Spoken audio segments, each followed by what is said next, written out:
আসসালামু আলাইকুম ওয়া রাহমাতুল্লাহি ওয়া বারাকাতুহু। আপনারা সবাই কেমন আছেন? আলহামদুলিল্লাহ। ইন্নাল হামদালিল্লাহ আলহামদুলিল্লাহি রাব্বিল আলামিন ওয়াসসালাতু ওয়াসসালামু আলা সাইয়্যিদিল মুরসালিন ওয়া আলা আলিহি ওয়া সাহবিহি আজমাইন। فقال الله تعالى في كلامه المجيد والفرقانه الحميد: لقد كان لكم في رسول الله أسوة حسنة. وقال الله تعالى في كلامه المجيد والفرقان الحميد: قل إن كنتم تحبون الله فاتبعوني يحببكم الله ويغفر لكم ذنوبكم والله غفور رحيم. قل أطيعوا الله ورسوله فإن تولوا فإن الله لا يحب الكافرين. قال رسول الله صلى الله عليه وسلم: بعثت لأتمم مكارم الأخلاق إنما أنا بعثت معلما. وقال رسول الله صلى الله عليه وسلم: ذاك طعم الإيمان من رضي بالله ربا وبالإسلام دينا وبمحمد نبيا. আল্লাহ রাব্বুল ইজ্জাত ও জালালের লক্ষ কোটি শুকরিয়া জ্ঞাপন করছি। রব্বুল আলামিন আজকে তৌফিক এনায়েত করেছেন চৈত্রকোল বাসীদের সাথে এবং আমার দিনী ভাইদের সাথে কিছু কথা শেয়ার করার জন্য। এই জন্য রব্বুল আলামিনের দরবারে কালেমাতুর শুকর আদায় করছি। আমরা সবাই বলি আলহামদুলিল্লাহ। দরুদ ও সালাম পেশ করছি মানবতার মুক্তির দূত সাইয়্যিদুল মুরসালিন রাহমাতাল লিল আলামিন খাতামুন নবীন আশরাফুল আম্বিয়া জনাবে মুহাম্মদুর রাসূলুল্লাহ, সবাই বলি সাল্লাল্লাহু আলাইহি সাল্লাম। শহীদদের জন্য আল্লাহ পাকের কাছে উচ্চ মাকাম কামনা করছি। যারা যুগে যুগে নিজের বুকের রক্ত ঢেলে দিয়ে ইসলামকে বিজয়ী করার চেষ্টা করেছেন, ইসলামকে আল্লাহর জমিনে প্রতিষ্ঠিত করার চেষ্টা করেছেন, আমরা সবাই বলি আল্লাহুম্মা আমিন। সম্মানিত ভাইয়েরা, আজকে আপনাদের সুযোগ্য ইমাম সাহেব কথা বলেছেন যে আমার আরেকটি জায়গায় প্রোগ্রাম আছে। ভাই আমাকে সম্মানিত করেছেন, আল্লাহ পাক যেন তাকে সম্মানিত করেন।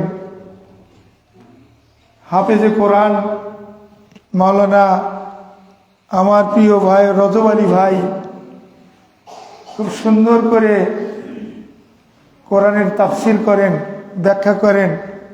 আমি তার জন্য অন্তরের অন্তঃস্থল থেকে দোয়া করি যে আল্লাহ রাব্বুল আলামিন যেন আল্লামা সাঈদীর মতো একজন ভালো দায়ী হিসেবে কবুল করেন। আমার সামনে উপবিষ্ট উলামায়ে কেরাম আছেন আর মুসল্লিবৃন্দ, সম্মানিত ভাইয়েরা, আল্লাহ পাক আমাদেরকে যে উদ্দেশ্যে যে একমাত্র লক্ষ্যে পৌঁছেছেন, দুনিয়ায় এনেছেন, সেটা আমাদের সকলের কাছে জানা। ওমা খলাকতুল জিন্না ওয়াল ইনসা ইল্লা লিয়াবুদুন। শুধুমাত্র একমাত্র আমি মানুষ এবং জিনকে আমার ইবাদতের জন্য সৃষ্টি করেছি।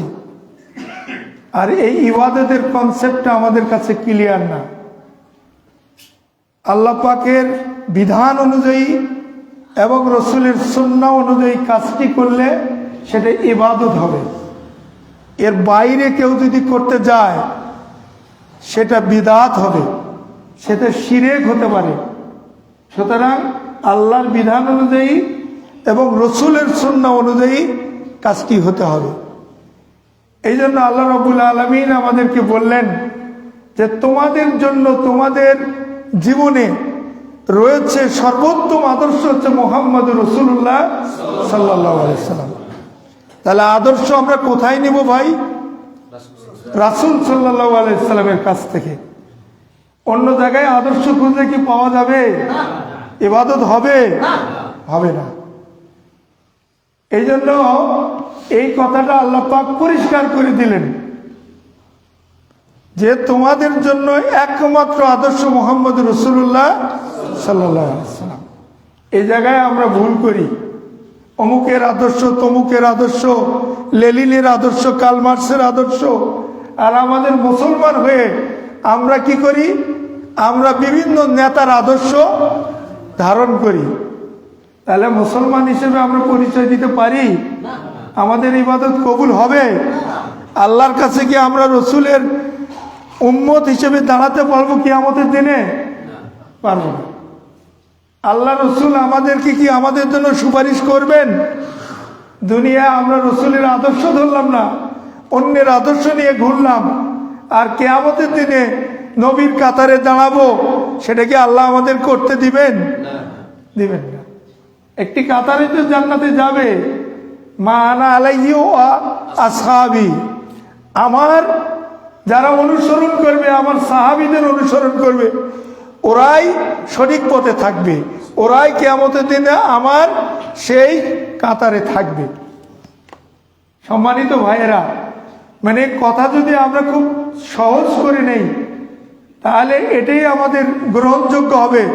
আল্লাহ রসুল আমাদেরকে যা করতে বলতেন, রসুল সাহাবীদেরকে যা আদেশ করেছেন, সেটা তারা অকপটে মনে প্রাণে সঙ্গে সঙ্গেই বাস্তবায়ন করতেন। মদ হারাম হয়ে গিয়েছে, মুখে দিয়েছেন সাহাবী, বমি করে ফেলে দিয়েছেন, কারণ মদ হারাম, রসুলের আদর্শ। যুদ্ধ করতে হবে, সঙ্গে সঙ্গে তারা যুদ্ধের জন্য আল্লাহ রসুলের পিছে পিছে রওনা দিয়েছেন। 3 জন সাহাবী আল্লাহ রসুলের অনুমতি ছাড়া যাননি। আল্লাহ পাক তাদেরকে প্রায় 1 মাস 27 দিন পর্যন্ত সমাজ থেকে বিচ্ছিন্ন করে দিয়েছিলেন, স্ত্রী থেকে বিচ্ছিন্ন করে দিয়েছিলেন। আল্লাহর হুকুম আসা পর্যন্ত অপেক্ষা করতে হয়েছে। সূরা তাওবায় ঘটনাটি এসছে। পরিষ্কার 3 জন সাহাবী, বদরি সাহাবী আছেন যারা জান্নাতি মানুষ, কিন্তু আল্লাহর বিধান লঙ্ঘন করার কারণে, রসুলের হুকুম না থাকার কারণে আল্লাহ তাআলা তাদের মুসলমানিত্ব স্টপ করে দিয়েছিলেন। এরপরে আল্লাহ পাকের ঘোষণা এসছে, তারপরে তারা মাপ পেয়েছেন। সম্মানিত ভাইয়েরা, আমরা যদি এটা লক্ষ্য করি, এটার থেকে আমরা যদি শিক্ষা গ্রহণ করি, তাহলে আমরা বুঝতে পারব। তাহলে কোনো একটি কারণে, একটি জায়গায়ও যদি আল্লাহ রসুলের আদর্শের বাইরে কেউ যায়, তার জীবনের সমস্ত ইবাদত নষ্ট হয়ে যাবে। আমি একটা উদাহরণ দিই। একটা ব্যক্তি ছিল আব্দুল্লাহ ইবনে উবাই ইবনে সালুল। এই লোকটি রসুলের পিছনে নামাজ পড়তো, রোজা করতো, হজ করেছে, কিন্তু রসুলের পুরোপুরি আদর্শটা মানে নেই। রাজনৈতিক ক্ষেত্রে সে আবু জেহেলকে আদর্শ মানত। আল্লাহ পাক তাকে মুনাফিক হিসেবে ঘোষণা করেছেন।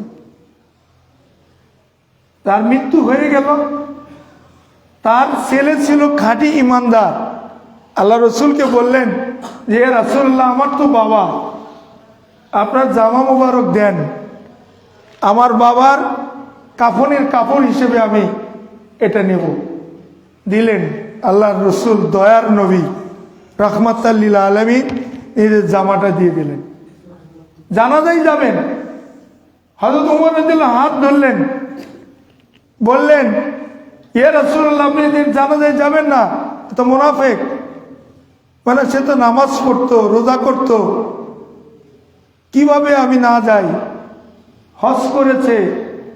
এরপরেও তিনি গেলেন। এবং জানাজার নামাজও পড়ালেন। পড়ানোর পরে আল্লাহ পাক কোরআন অবতীর্ণ করলেন, বললেন আপনি যদি তার জন্য 70 বারও জানাজা পড়েন, দোয়া করেন, আল্লাহর দরবারে কবুল হবে না। একটা জায়গায় দুর্বলতা। সুতরাং সারেন্ডার করতে হবে কমপ্লিটলি।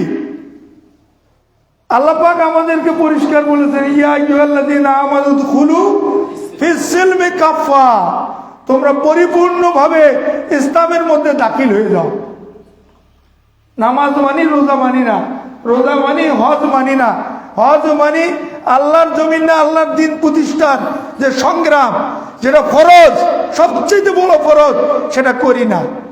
তাহলে কি আল্লাহর কাছে কবুল হবে? হবে না। আল্লাহর রসুল আমাদেরকে যেটা করতে বলেছেন, যা করতে নিষেধ করেছেন, ওটাই ইবাদত, ওটাই ইবাদত। আল্লাহ কোরআনে বলেছেন যে মা আতাকুমুর রাসূলু ফাকুযুহু ওয়া মা নাহাকুম আনহু ফান্তাহু। আমার রসুল তোমাদেরকে যা করতে আদেশ করেন তা করো, আর যা করতে নিষেধ করেন তোমরা তা থেকে বিরত থাকো। সম্মানিত ভাইয়েরা, তাহলে আমরা ইবাদতটাকে যদি পিওর করতে চাই, সলিড করতে চাই, খাঁটি করতে চাই, তাহলে আমার রসুলের আদর্শকে পরিপূর্ণভাবে মেনে চলতে হবে, ধারণ করতে হবে। এর থেকে বিচ্ছিন্ন হওয়া যাবে না।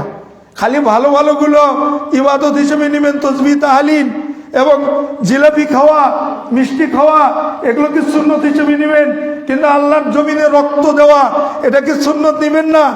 তাহলে কি আল্লাহর দরবারে কবুল হবে? আমাদের দেখবেন যে সুযোগ সন্ধানী মানুষ আছে, ডবল স্ট্যান্ডার্ড, ডবল স্ট্যান্ডার্ড। তারা যেগুলো খুব আরামের কাজ ওগুলোকে খুব গ্রহণ করে, কিন্তু কষ্টের কাজটাকে গ্রহণ করে না। কিন্তু আল্লাহ কি বলতেছেন, ওমান আরাদা আন যিকরি ফাইন্না লাহু মাঈশাতান দানকা ওয়া নাহশুরুহু ইয়াওমাল কিয়ামাতি আমা।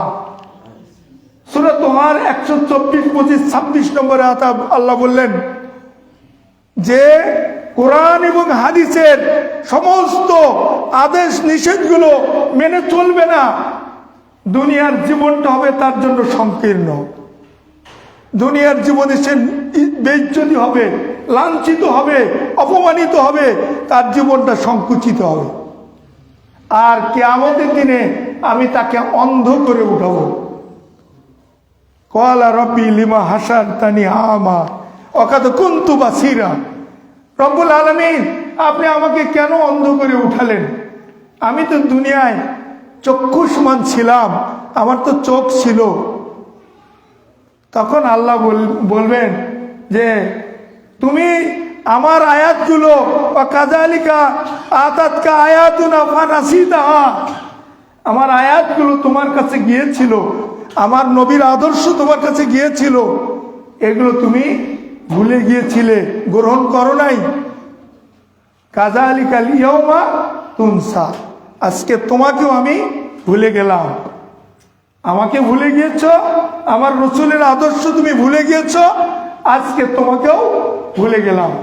সম্মানিত ভাইয়েরা, আমি আরেকটি আয়াত পড়েছিলাম যে আল্লাহ পাক বলছেন যে নবী আপনি বলে দিন, তোমরা যদি আল্লাহকে ভালোবাসতে চাও, আল্লাহকে পেতে চাও, তাহলে ফাত্তাবিউনি, তোমরা আমি রসুল আমার অনুসরণ করো, আমার অনুসরণ করো, তাহলে ইউহিব্বুকুমুল্লাহ, আল্লাহ তোমাদেরকে ভালোবাসে, ওয়া ইয়াগফির লাকুম যুনুবাকুম, এবং তোমাদের জীবনের সব গুনাহ খাতা মাফ করে দেবে। আল্লাহু গাফুরুর রহিম, তোমাদের ভালোবাসবেন এবং তোমাদের গুনাহ খাতাও মাফ করে দিবেন। আল্লাহ গফুরুর রহিম।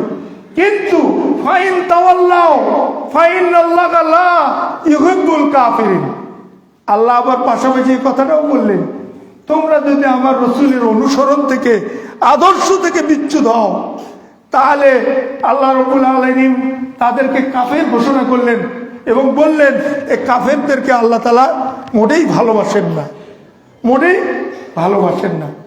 ভাই, কাফের হওয়ার জন্য একটা শব্দই যথেষ্ট, একটি আমলেই যথেষ্ট জাহান্নামে যাওয়ার জন্য। এই জন্য সারেন্ডার হয়ে যাবে, যেতে হবে পরিপূর্ণভাবে। কিছু মানি কিছু মানি না। সূরা বাকারার 85 নম্বর আয়াতে আল্লাহ পরিষ্কার করেছেন এই লোকটি হবে মুনাফিক। দুনিয়ার জীবনে তার লাঞ্ছনা হবে এবং আখিরাতে কঠিন ভয়াবহ শাস্তির মধ্যে নিক্ষেপ করা হবে। কথা তো আমার না ভাই, মানলে পুরোটাই মানতে হবে, সারেন্ডার করলে পুরোটাই সারেন্ডার করতে হবে। আমাদের এই জায়গায় ঘাটতি আছে। আমরা কি করি?